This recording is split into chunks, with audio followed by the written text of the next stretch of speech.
నీ ప్రాణం పోయే టైంలో కూడా నా ప్రాణం పోకుండా కరెక్ట్గా షూట్ చేశావంటే అది ఏ హాస్పిటల్ ఎవరితో చేయిస్తున్నానని తెలుసుకోవడానికే కదా.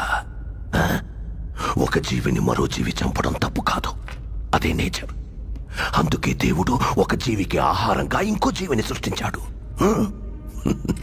చంపడమే తప్పైతే ఎద్దుకి కొమ్ముల్ని, పావుకి విషాన్ని, తేలికి కొంటెని ఎందుకు సృష్టించాడు? కానీ ఆ కొమ్ముల్ని, విషాన్ని మనుషులకి ఇవ్వలేదుగా. మెదడు, మనిషికి మెదడుంది కదా. బలవంతుడే బతకగలడు. బలహీనులందరూ కలిసి వాళ్ళని వాళ్ళు కాపాడుకోవడానికి చేసుకున్నదే చట్టం. జింకని చంపితే శిక్ష, మేకని చంపితే శిక్ష లేదు. ఏ జింకలు తక్కువగా ఉన్నాయి, మేకలు ఎక్కువగా ఉన్నాయి. ఎక్కువగా ఉండడం మేకలు తప్ప. ఈ భూమి మీద